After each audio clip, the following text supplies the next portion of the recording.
YMC public school.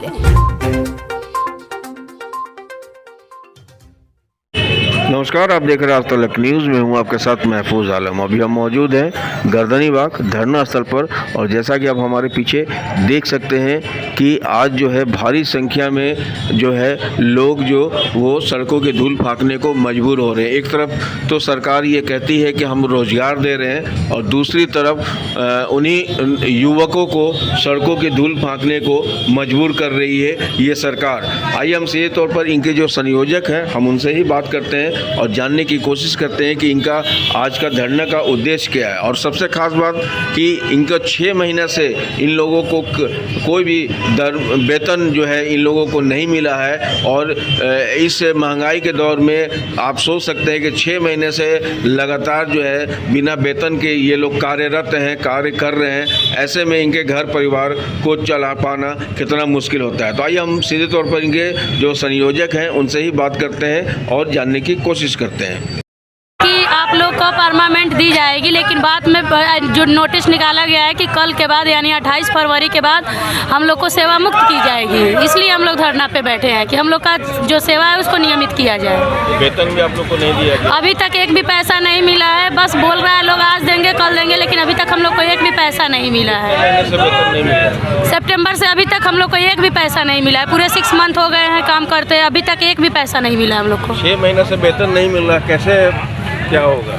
बस जैसे चल रहा था सर वैसे चल रहा है किसी भी तरह से, लेकिन 6 महीने से हमारा वेतन नहीं दिया गया है। और हम सभी शिक्षक हैं तो शिक्षकों में कभी भी भेदभाव नहीं किया जाना चाहिए, लेकिन सरकार जो है हमारे प्रति भेदभाव कर रही है। एक अतिथि शिक्षक 2018 के हैं और एक अतिथि शिक्षक 2023 के हैं, लेकिन हमारे लिए आउटसोर्सिंग लगा करके हमारा ये एक धब्बा है आउटसोर्सिंग। क्या संदेश देंगे सरकार को? सरकार को हम यही संदेश देना चाहते हैं कि बाहर वाले जो है वो हमारे यहाँ आकर जॉब कर रहे हैं और हमें बेरोजगार कर दिया जा रहा है। बिहार के होते हुए भी हम लोग बेरोजगार हो रहे हैं, हमारा हक छीन के किसी और को दिया जा रहा है। इसलिए हम लोग यहाँ धरने पे बैठे हैं। तो हम चाहते हैं कि हमारी जॉब को रेगुलर किया जाए। क्या मांगे हैं आप? हमारी मांगी यही है कि हमारी सेवा जो है वो निरंतर की जाए और हमें जल्द से जल्द पेमेंट दिया जाए और आउटसोर्सिंग को हटाया जाए। अगर सरकार आपकी बात नहीं सुनती है तो आगे की क्या रणनीति आपकी होगी? हम लोग ऐसे ही गुहार लगाते रहेंगे, बट सरकार को सुनना पड़ेगा, बोलना।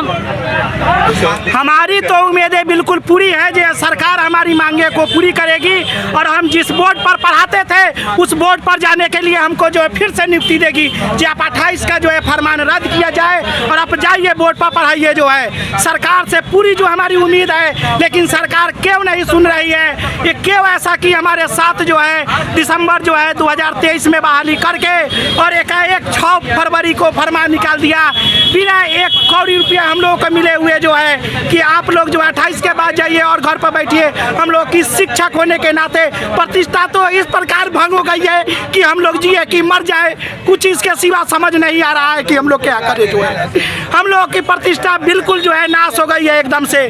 बच्चे लोग भी कमेंट करे कि सर आप 6 महीनवा टीचर थे, 6 महीना के लिए आ रहे थे। जैसे हम लोग की दूध पिलाने गए हुए थे बच्चों को, हम लोग की प्रतिष्ठा बिल्कुल नाश हो गई है। मैं सर क्या कहूँ, इसमें जो भी आपको बहाली हुए हैं वो इंजीनियरिंग के बीटेक एमटेक या एक्सपीरियंस टीचर है जो 40 वर्ष 37 वर्ष 38 वर्ष के हैं, ऐसे लोगों को बहाली किया गया है जो है बिल्कुल एक्सपीरियंस टीचर है। लेकिन सरकार जो है हम लोग को फरमान निकाल दिया गया 28 को जो है निकाल दिया जाए। माननीय मुख्यमंत्री जी से बिल्कुल जो है निवेदन पूर्वक जो हमारी जो है हम लोग की निवेदन है कि उन लोग जो है 28 का फरमान को निरस्त किया जाए, हम लोग को बोर्ड पर भेजा जाए।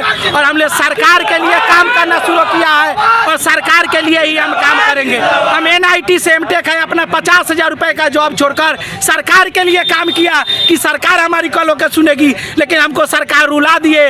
किस प्रकार दर दर रोड पर भटक रहे हैं, कोई पूछने वाला नहीं है। कोई 6 महीनवा टीचर तो कोई 9 महीनवा टीचर कह रहे हैं। किस काम के रहे हम लोग जो है? अगर सरकार की ऐसी है तो हम लोग को अगर नहीं कुछ है तो जेल में डाल दें, नहीं तो हम लोग इसी तरह धरना देंगे जब तक जो है हमारी जो है कोई सुनवाई ना। हम लोग को सिर्फ क्या कुछ रणनीति आप लोगों ने तैयार? अगर सरकार जो है, हम लोग जो है विधानसभा मार्च जो है करेंगे। हम लोग को जो है अंतिम जो यही सुझाव लग रहा है। हमने तो एक बार नीतीश सर को वोट दे दिया, वो मुख्यमंत्री बोले हैं कल के उनको प्रधानमंत्री बनवाएंगे, लेकिन हम लोग की बात तो सुने। हम लोग हजारों टीचर जो अलग अलग जिलों से बेरोजगार हो रहे हैं, जो अलग अलग जगह पर जॉब करते थे, उनका क्या होगा?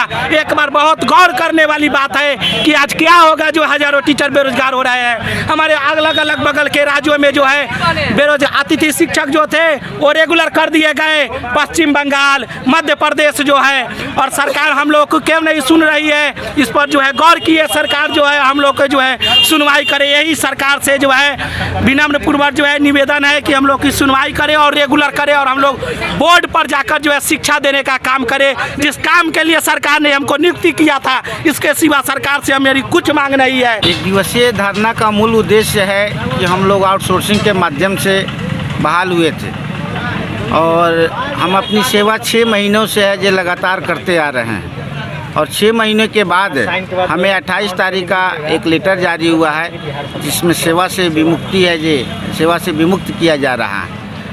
और यह जो है हम लोगों के अपमान हम लोगों से बर्दाश्त नहीं हो रहे, जिसके चलते हम लोगों ने अनेकों बार है जो चिट्ठी सरकार को दिया कि हम लोग को सेवा नियमित किया जाए, क्योंकि निष्ठा से हम लोग है जो बच्चों की सेवा, जिस दिन बच्चे विद्यालय में नहीं आ रहे थे, पेरेंट्स से द्वार द्वार जाकर हम लोगों ने है जो बच्चों को आने के लिए प्रेरित किया। और प्रेरित करने के बाद लगातार ईमानदारी से काम करने के बावजूद 6 महीना से हम लोगों को पेमेंट भी है जो उसके बदले में नहीं कुछ मिला है। तो इसलिए हमारी सरकार से अपील है, सरकार से निवेदन है, हमारे वर्तमान सरकार से है जो रिक्वेस्ट है कि हमें तत्काल है जो हम लोगों को जो सेवा दिए हैं उसका पेमेंट जारी किया जाए और हमारी सेवा को नियमित किया जाए। यही हम लोग सरकार से अपील करते हैं। जी नहीं, 6 महीना से कोई पैसा, एक पैसा हम लोग है जो बाल बच्चे गरीब परिवार से आते हैं, और जिसका नतीजा यह है कि हम लोग है जो बिल्कुल है एक पैसा है जो सरकार के माध्यम से नहीं मिला। हम लोगों को गाड़ी घोड़ा दुनिया संसार बाल बच्चों का मेंटेनेंस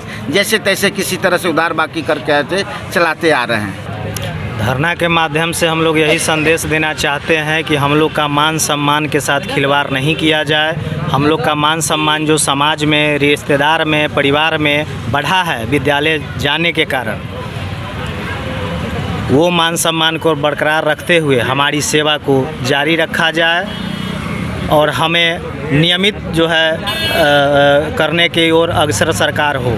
जैसे बहुत सारे लोग बोलते हैं कि जब बीपीएससी से सब आ ही रहे हैं तो फिर आपकी क्या आवश्यकता है। हम ये सरकार से जानना चाहते हैं कि जब बीपीएससी वाले नहीं थे, 25 साल से शिक्षा व्यवस्था चरमराया हुआ था बिहार में,